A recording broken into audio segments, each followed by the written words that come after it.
बिस्मिल्लाहिर्रहमानिर्रहीम। अस्सलामुअलैकुम। आज हम एफसीपीएस पर्स 14th edition by Rafi start करने जा रहे हैं और चैप्टर 12 से हम स्टार्ट कर रहे हैं, जनरल पैथोलॉजी। पहला पॉइंट है कि organ having least chances of infection is liver. किसी भी ऑर्गन का इन्फेक्शन कब होगा? जब इस्कीमिया होगा। और इस्कीमिया कब होगा? जब उसकी ब्लड सप्लाई कंप्रोमाइज्ड होगी। हमारी बॉडी में कुछ ऑर्गन्स ऐसे हैं जिनकी डुअल ब्लड सप्लाई है। For example liver, lung, intestine, testis. और कुछ ऑर्गन्स हैं जिनकी सिंगल ब्लड सप्लाई है। For example heart, kidney, spleen. अब जिनकी तो डुअल ब्लड सप्लाई है उनमें इन्फेक्शन के चांसेस बहुत ज़्यादा कम होंगे। कैसे कम होंगे? कि फॉर एग्जांपल एक तरफ से उनका ब्लड सप्लाई कंप्रोमाइज हुआ तो दूसरा जो है वो उसको कंपनसेट कर लेगा। वाइल जिनमें सिंगल ब्लड सप्लाई है उनका कॉम्पेंसेशन का मैकेनिज्म ही नहीं है, तो उनमें maximum chances of ischemia and infection होंगे। अच्छा, अब वो ऑर्गन्स जिनमें डुअल ब्लड सप्लाई है उनमें हेमरेजिक इन्फार्क्ट्स बनते हैं। और वो ऑर्गन्स जिनमें सिंगल ब्लड सप्लाई है उनमें पेल इन्फार्क्ट्स बनते हैं। पेल को एनीमिक इन्फार्क्ट्स भी कहते हैं और रेड को हेमरेजिक इन्फार्क्ट्स भी कहते हैं। ठीक है, अब कुछ एमसीक्यूज प्रैक्टिस कर लेते हैं। वो कहता है कि patient was diagnosed to have a pale infarct. तो ये किस कंडीशन में होगा? जब एम्बोलिक या इस्कीमिक स्ट्रोक होगा। उसके बाद वो कहता है कि which of these is least likely infarcted in arterial supply blockage liver, क्योंकि डुअल ब्लड सप्लाई है उसकी। फिर वो कहता है कि red infarcts are encountered due to arterial blockage in tissue with dual circulation. अभी हम बात कर चुके हैं। A hemorrhagic infarct most typically is present in one of the following. तो हेमरेजिक इंफार्क्ट कहाँ पे होगा? लंग्स। वाइट इंफार्क्ट कहाँ पे होगा? वाइट मीन पेल इंफार्क्ट। कहाँ पे होगा? हार्ट में। ये बात आ गई कि वाइट इंफार्क्ट इन हार्ट क्यों होगा? Occlusion in the artery. Obese lady है, चेस्ट पेन है, इंफार्क्ट कौन से होंगे हार्ट में? वाइट इंफार्क्ट। उसके बाद हमारे पास आ जाता है नेक्रोसिस। अब पहले हम टाइप ऑफ नेक्रोसिस पढ़ लेते हैं। एप्लोनाइट नेक्रोसिस में बेसिकली क्या होता है कि जो वेसल वॉल होती है उसमें प्रोटीन की डिपोजिशन हो जाती है और हमें पिंकिश मटेरियल मिलेगा इन द वेसल वॉल। उसके बाद हमारे पास आता है कोएगुलेटिव नेक्रोसिस। कोएगुलेटिव नेक्रोसिस जो है वो कब होगा? जब ब्लड सप्लाई कंप्रोमाइज होगी। ब्लड सप्लाई कंप्रोमाइज होगी तो इस्कीमिया होगा, इन्फेक्शन होगा। ठीक है, गैंग्रीन में कोएगुलेटिव नेक्रोसिस होगा। क्योंकि गैंग्रीन कब होता है? Gangrene is the most common complication of diabetes, try gangrene. कब होगा वो? जब ब्लड सप्लाई कंप्रोमाइज्ड होगी in the limbs. Regarding gangrene, coagulative necrosis, type of necrosis in cardiac cells, coagulative necrosis। MI में coagulative necrosis और neutrophils मिल रहे हैं। Neutrophils कब मिलेंगे? वो विद इन 24 आवर्स प्रेजेंट होंगे। ठीक है, 24 आवर्स के बाद मैक्रोफेजेस आ जाते हैं और पीक पे होते हैं वो थर्ड डे पे। वो कहते हैं कि a patient suffered anterior wall MI due to embolus in the coronary artery. Necrosis कौन सा होगा? कोरोनरी आर्टरी या तो कोएगुलेटिव नेक्रोसिस। फिर वो कहते हैं कि कौन सा नेक्रोसिस है एमआई में? Coagulative. Female patient died of MI, heart size normal था लेकिन लिपोफस्किन थी। कार्डियक सेल्स का नेक्रोसिस जब होगा। ठीक है, तो डायग्नोसिस क्या है? ऑटोफेगी। नेक्रोसिस किडनी और हार्ट में कौन सा होगा? कोएगुलेटिव। हाँ, इसका मेन पॉइंट है कि outline of the cell is preserved in coagulative necrosis. अच्छा, इसमें आउटलाइन इज प्रिजर्व्ड। कैरियोलाइसिस होगा, कैरियोरहेक्सिस होगा। कैरियोलाइसिस का मतलब है कि न्यूक्लियस डिसअपियर हो जाएगा। कैरियोरहेक्सिस न्यूक्लियर फ्रेगमेंटेशन होगी। ठीक है, उसके बाद वो कहते हैं कि an old man presented in ER with chest pain spotted treatment was given died after 4 days autopsy पे कोएगुलेटिव नेक्रोसिस था और of anterolateral wall of left ventricle. Microscopy पे क्या मिलेगा? Collagen fibroblast necrotic tissue. फिर ऑब्वियस पेशेंट था, spare atherosclerosis था, acute abnormal pain हुई उससे, लेप्रोटमी पे small intestine was dark purple, superior mesenteric artery was atherosclerotic and thrombosed। अच्छा, अब इसमें उन्होंने कहा है कि स्मॉल इंटेस्टाइन में क्या पैथोलॉजी हुई है? Wait gangrene. अब जो बेसिकली वेट गैंग्रीन होता है वो क्या होता है? वो लिक्विफेक्टिव नेक्रोसिस ऑन कोएगुलेटिव नेक्रोसिस होता है। ये हम आगे पढ़ेंगे। फिर बात करते हैं लिक्विफेक्टिव नेक्रोसिस की। अच्छा, जितने भी इंफेक्शन होंगे, जितने भी ऑर्गन के इंफेक्शन होंगे, इस्कीमिया होगा, तो सब में ऑलमोस्ट कोएगुलेटिव नेक्रोसिस होगा सिवाय ब्रेन के।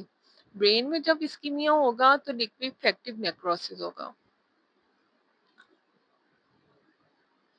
ठीक है, ब्रेन में इस्कीमिया ऑफ ब्रेन हुआ है, लिक्विफेक्टिव नेक्रोसिस। स्ट्रोक हुआ है, पेल इंफार्क्ट मिला है, क्या कॉज क्या होगी? एम्बोलिक इस्कीमिक स्ट्रोक। सीटी पे सिस्टिक एरिया मिला है in left parietal lobe. Pathology क्या होगी?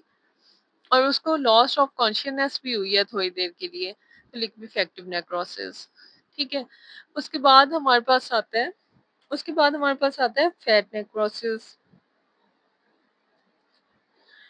फैट नेक्रोसिस अब कब होगा? जाहिर है उन एरियाज में होगा या उन टिश्यूज में होगा that are rich in fat. अच्छा, ये सबसे ज्यादा होता है। इसमें दो तरह के आते हैं, एक ट्रॉमेटिक फैट नेक्रोसिस और एक होता है एंजाइमेटिक फैट नेक्रोसिस। ठीक है, जो ट्रॉमेटिक है वो जब भी ट्रॉमा टू फैट टिश्यू, और एंजाइमेटिक में एक्यूट पेनक्रियाटाइटिस आता है। एक्यूट पेनक्रियाटाइटिस का अगर तो पेरेन्काइमा है, अगर नेक्रोसिस है पेनक्रियाटिक पेरेन्काइमा का, तो वो लिक्विफेक्टिव नेक्रोसिस में आएगा। लेकिन अगर नेक्रोसिस है जो ओमेंटम पड़ा है, जो मेसेंट्री पड़ी है, या पैरा पेनक्रियाटिक फैट जो पड़ा है, ठीक है, उनका नेक्रोसिस होगा। कैसे कि एंजाइम लीक हुआ, एक्यूट पेनक्रियाटाइटिस हुआ, एंजाइम लीक हुआ, उस फैट में गया और उसने उसका नेक्रोसिस करवा दिया। ठीक है, इसमें हमें वाइट चौकी अपीयरेंस मिलेगी और इमेजिंग पे कैल्सिफिकेशन भी मिल सकती है। सीरम लाइपेज रेज्ड है, पेन है एब्डोमेन में, सीरम लाइपेज रेज्ड है, type of necrosis present in mesentery lying in front of that organ. क्योंकि एक्यूट पेनक्रियाटाइटिस का केस था और उसके सामने मेसेंट्री पड़ी है, तो एंजाइम लीक हुआ और फैट नेक्रोसिस हो गया। देन कम्स के एक्यूट पेनक्रियाटाइटिस में कौन सा नेक्रोसिस होगा? Fat necrosis. मैंने कहा है कि अगर पेरेन्काइमा का हो तो लिक्विफेक्टिव, लेकिन अगर उसके बाद जो फैट या मेसेंट्री, मैंने कहा है कि अगर तो पेनक्रियाटिक पेरेन्काइमा का है तो लिक्विफेक्टिव नेक्रोसिस होगा, लेकिन अगर उसके बाद जो फैट पड़ा है, ओमेंटम पड़ा है, मेसेंट्री पड़ी है, उसका नेक्रोसिस हुआ है, तो वो फैट नेक्रोसिस होगा। Most common cause of fat necrosis क्या है? ट्रॉमा। क्योंकि जो पेनक्रियाटाइटिस है वो वेरी रेयर होती है और ट्रॉमा मोस्ट कॉमन कॉज है। ठीक है, but type of necrosis is seen in acute pancreatitis fat necrosis. Most common cause of breast fat necrosis हमने अभी पढ़ा। Most common cause fat necrosis का क्या है? ट्रॉमा। उसके बाद हमारे पास आता है कैशियस नेक्रोसिस।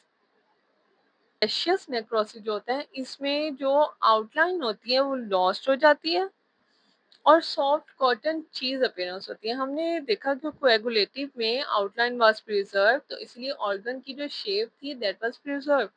लेकिन कैशियस में क्या हो रहा है कि आउटलाइन लॉस्ट हो जाती है। ठीक है, अच्छा, राइट हाइपोकॉन्ड्रियम में पेन है, एपिथेलॉइड सेल्स मिले हैं with granulomatous disease in centre और giant with one giant cell with multiple nucleoli in periphery. तो ये क्या होता है कि कैशियर नेक्रोसिस।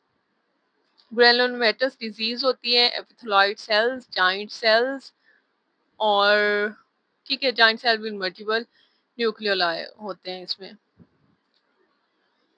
अच्छा, हिस्टो पे मिला है एपिथेलॉइड सेल, लिम्फोसाइट और जाइंट सेल। एपिथेलॉइड सेल्स जो होते हैं और जाइंट सेल्स जो होते हैं उन्हें कौन बनाता है? उन्हें मैक्रोफेजेस बनाते हैं।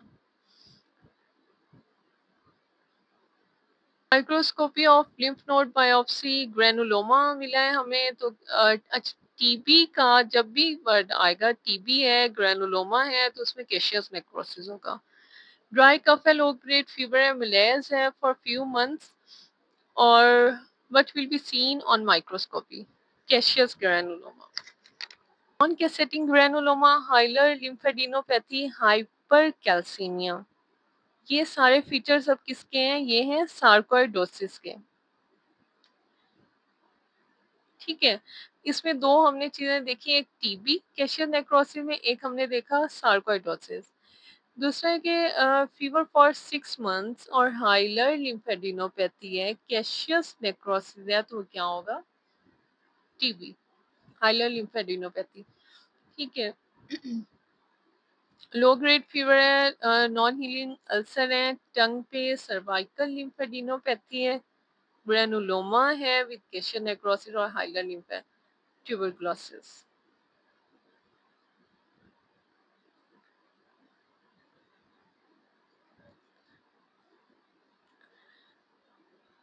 ठीक है, उसके बाद वो कहते हैं कि patient with cervical lymphadenopathy, hilar bilateral hilar lymphadenopathy, biopsy पे टिपिकल ग्रेनुलोमा मिला है, ग्रेनुलोमेटस नेक्रोसिस है, सब मैंडिबुलर सब लिंगुअल ग्लैंड का।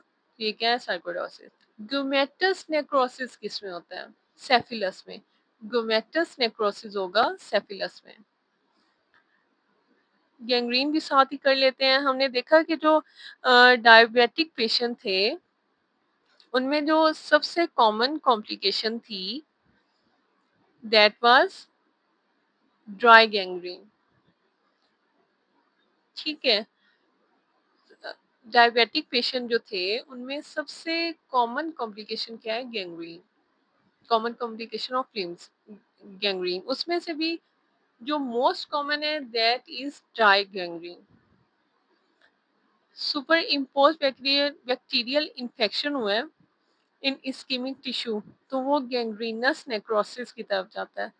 ठीक है, most common complication of diabetes in निम इज ड्राई गैंग्रीन। और वेट गैंग्रीन कब होगी? जब लिक्विफेक्टिव नेक्रोसिस होगा ऑन कोएगुलेटिव नेक्रोसिस।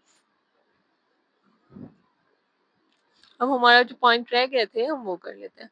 ब्रेन में हमने देखा कि लिक्विफेक्टिव नेक्रोसिस होगा, सॉलिड ऑर्गन्स में हमने देखा कि कोएगुलेटिव नेक्रोसिस होगा, टीबी में कैशियस नेक्रोसिस होगा, पेनक्रियाटाइटिस में एंजाइमेटिक फैट नेक्रोसिस होगा, ब्रेस्ट ट्रॉमा है उसके फैट का ट्रॉमा है, या एब्डोमिनल एब्डोमिनल ट्रॉमा है तो ट्रॉमेटिक फैट नेक्रोसिस होगा, पॉलीआर्ट्राइटिस नोड्यूसा है या कोई भी वेस्कुलाइटिस है, फाइब्रोनॉइड नेक्रोसिस होगा, सार्कोइडोसिस है, नॉन कैसेटिंग ग्रैनुलोमास, यूमेटस नेक्रोसिस है, सेफिलस में होगा, मीडियल नेक्रोसिस आयोटिक डाइसेक्शन में होगा।